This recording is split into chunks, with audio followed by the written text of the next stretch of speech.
Hello again, folks. Skillful Missionary, and welcome back to my channel, and welcome back to the judges. And folks, today is an exciting day because we are going to finally talk about the 13th and final, pretty much major judge that Israel had. And you folks probably already know his name, and he's probably almost everybody's favorite judge.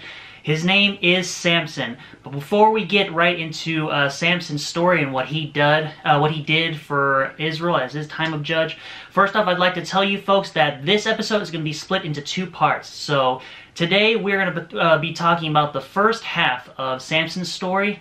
And so today we're going to be in Judges chapter 13, and we're going to read all the way to chapter 15. So we're going to read 3 chapters today. That should be about half of his life and what he did for Israel. So we're going to cover all that today, and then next week will be the final episode in this series, and we're going to wrap up Samson's life and his final days as judge of Israel. And you know, I can't believe we're already at the end of this series, folks. It feels like yesterday when I started doing this, but you know, I appreciate the ones who have been with me for the past couple months watching this series, and I hope you folks have sincerely enjoyed this series. Go ahead and leave a like and comment at the end of this video, and subscribe to the audience today if you liked what you saw. So, folks, as I said in the last episode of the Judges, I would have a surprise when we talk about Samson, and this is the surprise, folks. Since Samson is really the only judge that has had a movie made about him, throughout the 2 episodes remaining of this series, folks, I'm going to be including clips of certain scenarios of Samson's life. So I'm going to be using clips from these 2 movies. These 2 movies are probably the most notable Samson movies out there. So we're going to be using clips from both of these. Some scenes in this one are better than this one, but then some are just more, I guess, empowering and enlightening in this one. So we're going to be using a combination of both just to give you folks really a full, awesome understanding of the life of Samson. And without further ado, folks, let's get right into it. Like I said, we're going to be in Judges chapter 13. We're going to read all the way to chapter 15. So let's get into it. And it says in chapter 13, verse 1, "And the children of Israel did evil again in the sight of the Lord." Well, I think we're pretty used to this by now, aren't we, folks? Did evil again in the sight of the Lord once Abdon was dead. "And the Lord delivered them into the hand of the Philistines 40 years. So here, Israel has been being oppressed by the Philistines. In my opinion, this is one of their greatest enemies of all time. Especially during this time period, the Philistines were really merciless against the children of Israel, and they oppressed them really hard. Okay, and we go to verse 2. "And there was a certain man of Zorah, of the family of the Danites, whose name was Manoah, and his wife was barren, and bare not. And the angel of the Lord appeared unto the woman, and said unto her, Behold, now thou art barren, and bearest not, but thou shalt conceive, and bear a son." Wow, what an amazing thing right now, folks.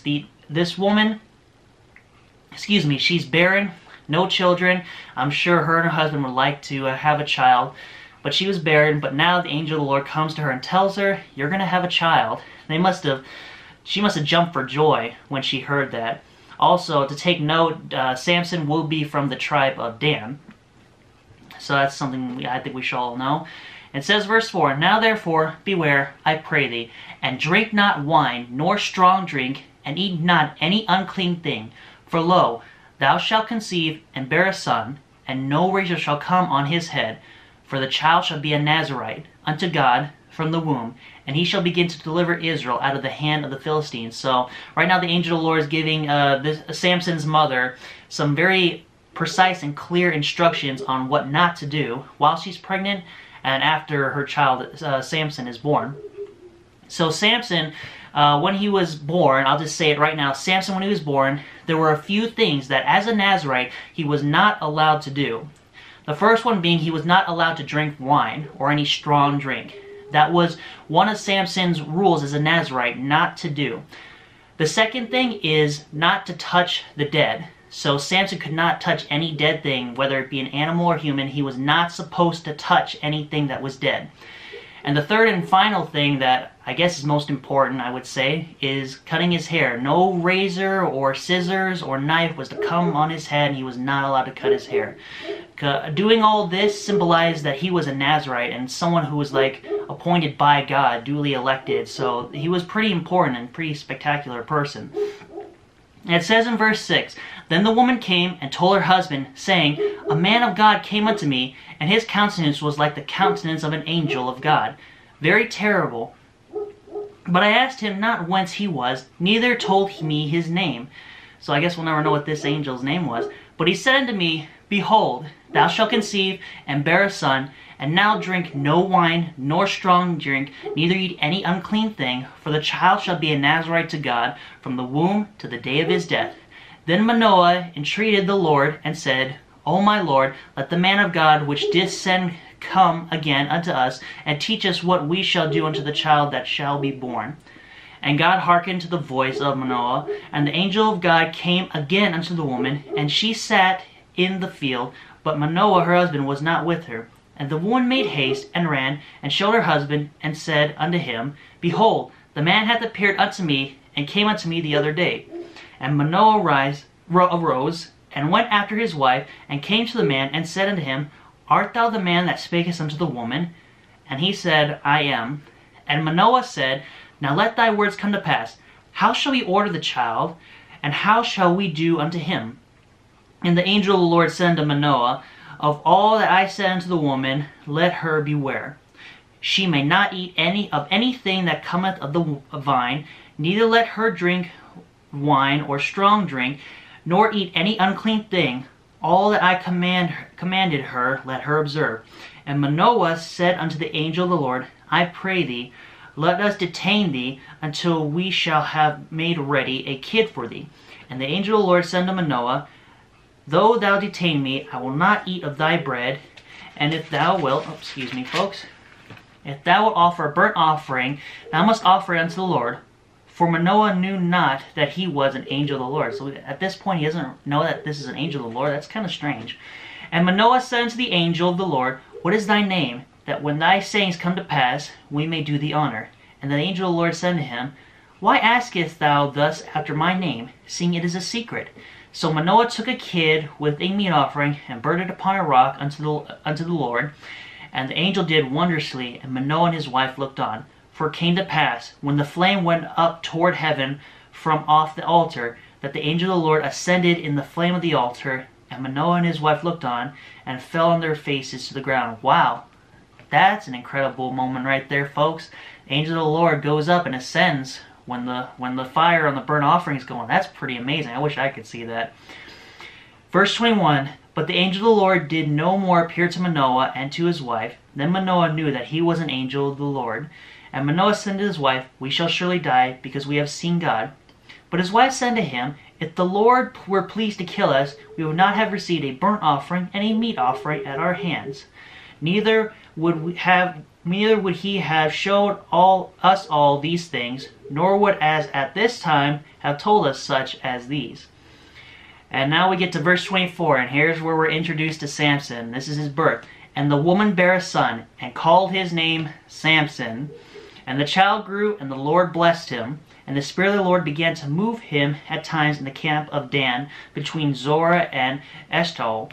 So here we get the introduction of Samson, folks. Pretty interesting how his story starts out with his parents seeing an angel of the Lord and all the events that happened with them before he was even born. I think that's really cool, folks. And so now we're on chapter 14, and verse 1. And Samson went down to Timnath, and saw a woman in Timnath of the daughter of the Philistines. Uh-oh, here we go. And he came up and told his father and his mother, and said, I have seen a woman in Timnath of the daughters of the Philistines. Now therefore get her for me to wife. Then his father and his mother said to him, Is there never a woman among the daughters of thy brethren, or among all my people, that thou goest to take a wife of the uncircumcised Philistines? And Samson said to his father, Get her for me, for she pleaseth me well. But his father and his mother knew not that it was of the Lord that he sought an occasion against the Philistines, for at that time the Philistines had dominion over Israel. So right now, it seems like, kind of in my opinion, Samson's kind of causing trouble for himself already. He's really only looking for women to marry from the Philistines, and which is kind of strange, and his parents are really not on board with this. But they don't know that this is all part of the plan. This is all part of God's plan, so they didn't realize at that time. And so now we get to verse 5. Then went Samson down, and his father and his mother, to Timnath, and came to the vineyards of Timnath, and behold, a young lion roared against him. Oh, this is exciting, folks. And the Spirit of the Lord came mightily upon him, and he rent him as he would have rent a kid, and he had nothing in his hand, but he told not his father or his mother what he had done. So basically right now, folks, what happened here, Samson just killed a lion with his bare hands, pretty much with ease. And folks, this is going to be the first clip I'm going to show you right now. Now, please take in mind, folks, that not all these clips from these movies are 100% accurate, at least not in my opinion. Some parts of the movies, they're not exactly what the Bible says, but in my opinion, they're pretty darn close, and they're really powerful and interesting to watch. And so this is the first scene I want to show you, folks, is this scene where Samson kills a lion with his bare hands.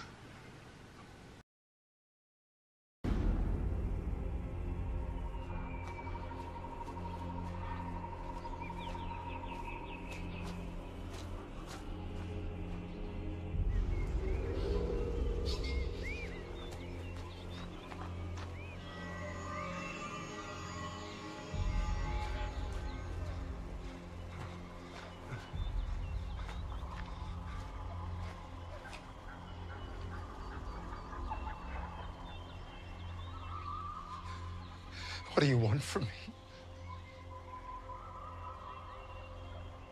Am I called to lead your people? Then show me a sign.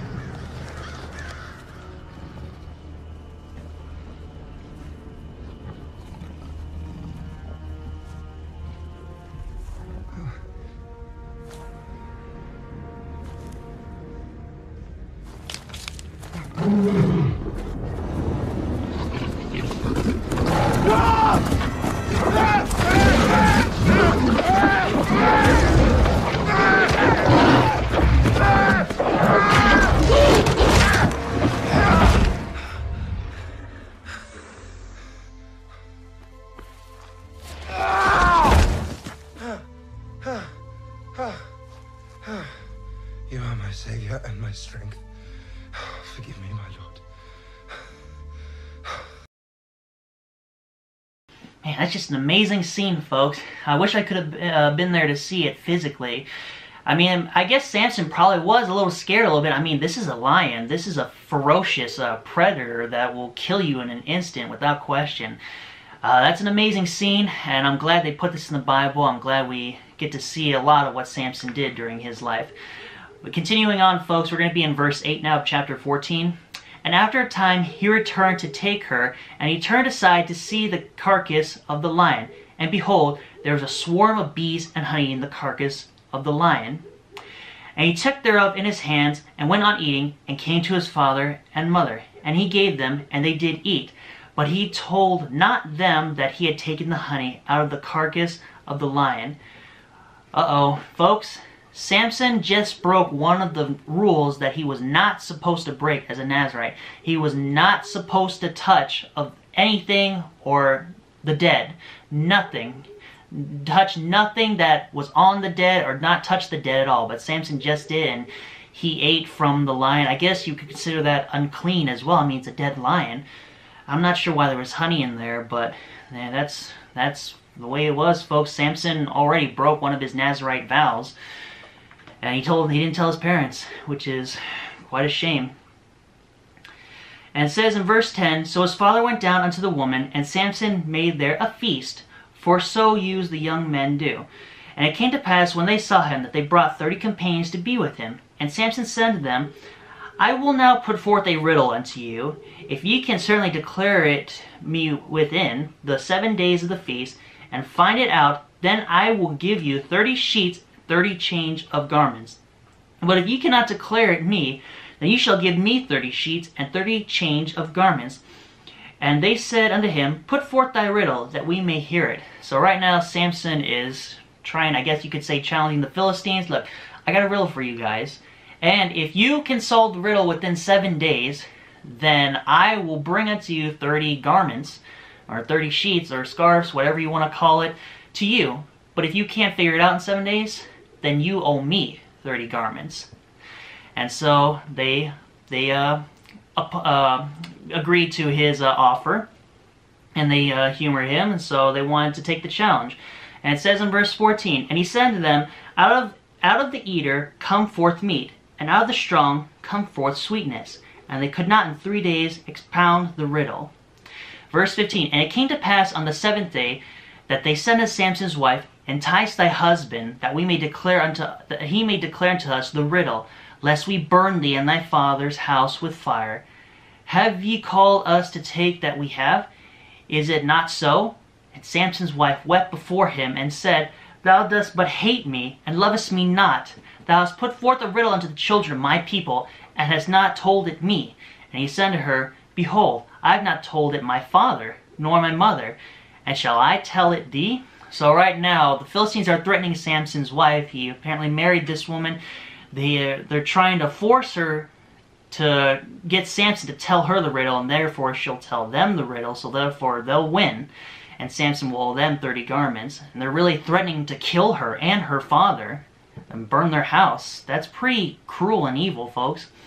And Samson right now is telling her, "Look, I haven't even told my father or my mother. You think I'd really tell you? The ones I trust the most in my life I haven't even told." And then verse 17, "And she wept before him the 7 days while their feast lasted. And it came to pass on the 7th day that he told her, because she lay sore upon him, and she told the riddle to the children of her people." So Samson, before the 7 days were up, he gave in to his wife, and he told her the answer to his riddle. And right after he told her the answer, she went straight to the Philistines, to her people, and she told them. Not good, folks. Verse 18, "And the men of the city said unto him on the 7th day before the sun went down, What is sweeter than honey, and what is stronger than a lion? And he said unto them, If ye had not plowed with my heifer, ye had not found out my riddle." So, because of Samson's wife, she told them the riddle, and so they cheated, basically, found out unfairly, and Samson lost, but he didn't lose fairly. Alright, he was cheated out of it, and I don't think he realized it. It's a shame. Verse 19, "And the Spirit of the Lord came upon him, and he went down to Ashkelon, and slew 30 men of them, and took their spoil, and gave change of garments unto them, which expounded the riddle. And his anger was kindled, and he went up to his father's house. But Samson's wife was given to his companion, whom he had used as his friend." Wow. Things not really looking good for Samson, but sometimes, folks, I feel like Samson kind of got himself into this mess on his own. I mean, if he wasn't really looking for a wife from their enemies, the Philistines, I'm sure he wouldn't be having as much problems as he would have. But you know what, folks? This is all part of God's plan, so we're just going to go through with it. And so now, folks, we are in chapter 15. We're almost done with this episode. "But it came to pass within a while after, in the time of wheat harvest, that Samson visited his wife with a kid. And he said, I will go into my wife into the chamber. But her father would not suffer him to go in. And her father said, I verily thought that thou hadst utterly hated her. Therefore I gave her to thy companion. Is not her younger sister fairer than she? Take her, I pray thee, instead of her. And Samson said concerning them, Now shall I be more blameless than the Philistines, though I do them a displeasure. And Samson went and caught 300 foxes, and took firebrands, and turned tail to tail, and put a firebrand in the midst between two tails. And when he had set the brands on fire, he let them go into the standing corn of the Philistines, and burnt up both the shocks, and also the standing corn with the vineyards and olives. Man, how in the world did Samson catch 300 foxes? And then he took firebrands, tied them together by their tails, and set them off into the cornfields, the wheat fields of the Philistines. I don't know how he caught all those foxes, folks. He probably had God's help with that. But, Samson's really letting out all his rage now. He's upset that, his wife was given to his companion. He's not happy about that, so he decided to do something. Then the Philistines said, Who hath done this? And they answered, Samson, the son-in-law of the Timnite, because he had taken his wife and given her to his companion. And the Philistines came up and burnt her and her father with fire. Oh my goodness, folks. So, because Samson, what he did, the Philistines took his wife and her father and they burned them. That is really cruel, folks. I can't really imagine doing that. Philistines were not good people, folks. And verse 7, and Samson said to them, though ye have done this, yet will I be avenged of you, and after that I will cease. And he smote them hip and thigh with a great slaughter, and he went down and dwelt in the top of the rock Etam. I think that's how you say it, folks. Then the Philistines went up and pitched in Judah, and spread themselves in Lehi. And the men of Judah said, why are ye come up against us? And they answered, to bind Samson are we come up, and to do to him as he hath done to us. Then 3,000 men of Judah went to the top of the rock Etam, and said to Samson, knowest thou not that the Philistines are rulers over us? What is this that thou hast done to us? And he said to them, as they did unto me, so have I done unto them. And they said to him, we are come down to bind thee, that we may deliver thee into the hand of the Philistines. And Samson said to them, swear unto me that ye will not fall upon me yourselves. And they spake unto him, saying, no, but we will bind thee fast, and deliver thee into their hand. But surely we will not kill thee. And they bound him with 2 new cords, and brought him up from the rock. So right now, Philistines, they want Samson, and they probably want to kill him, to be honest, folks. That's really all they want to do, because he's causing a lot of trouble for the Philistines. And Israel, I can't believe Israel would just really do that. They would give up their deliverer, Samson, that easily. And Samson obliged. He agreed, look, as long as you don't kill me yourselves, I will go to the Philistines. And so they agreed. They bound him up, and then he's on his way to the Philistines now. Verse 14 of chapter 15, and when he came unto Lehi, the Philistines shouted against him, and the Spirit of the Lord came mightily upon him, and the cords that were upon his arms became a flask that was burnt with, excuse me, folks, fire, and his bands loosened from off his hands. And he found a new jawbone of an ass, and put forth his hand, and took it, and slew 1,000 men therewith. Here's where an exciting moment in Samson's story, folks. This is the moment where he slays 1,000 Philistines with the jawbone of an ass or a donkey, whichever one you prefer to use. This is an incredible moment, folks, and here's where the next clip I want to play for you, folks, is this scene is absolutely amazing, just watching Samson kill 1,000 Philistines with a jawbone.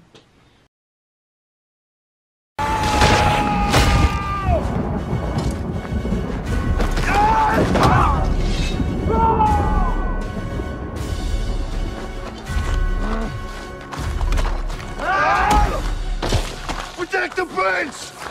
Kill the Hebrew!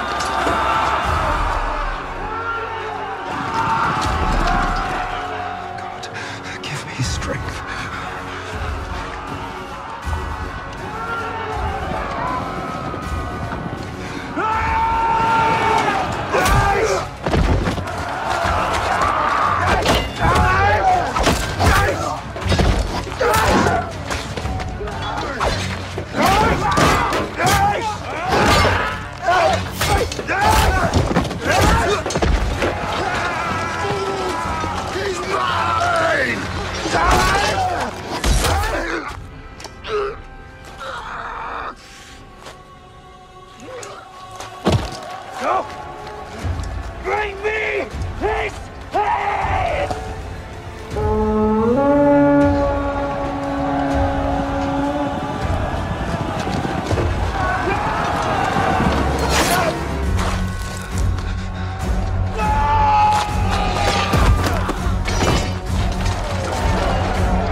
Lord, hear my prayer.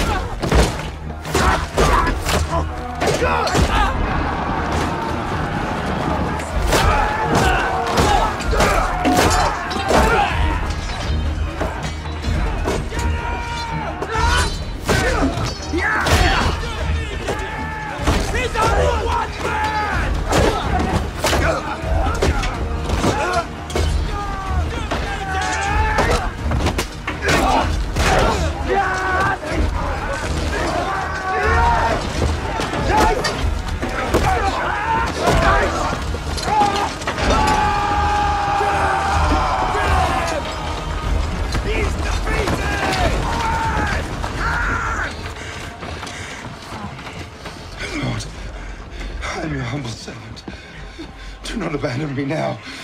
My strength. Be my strength!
Samson! Take off!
That was pretty incredible, folks. I enjoyed watching that scene. I hope you folks did too. So now we're on verse 16. We're almost done. And Samson said, with the jawbone of an ass, heaps upon heaps, with the jaw of an ass have I slain 1,000 men.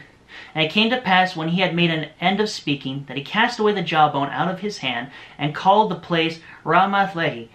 And he was sore athirst, and called on the Lord, and said, Thou hast given me this great deliverance into the hand of thy servant, and now shall I die for thirst, and fall into the hand of the uncircumcised?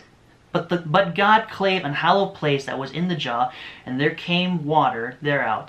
And when he had drunk, his spirit came again, and he revived. Wherefore he called the name thereof En-Hakkore, which is in Lehi unto this day. And he judged Israel in the days of the Philistines 20 years. And folks, that's where we're going to stop it right there. I'm really enjoying this judge that we're talking about, Samson. He's my favorite judge. I don't know about you folks, but his story is just inspiring to me.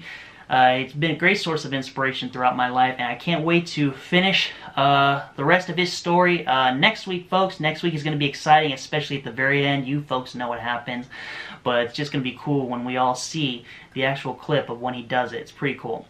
So, folks, that is the first part of Samson, the 13th Judge of Israel. If you enjoyed this, leave a like and comment. Subscribe to Join the Eyes today. And folks, I'll see you in the next video of whatever I make, or possibly just the next episode. And by the way, hope you folks are enjoying the surprise I put in this episode, folks, and in the next one. God bless you all, folks. Have a great day.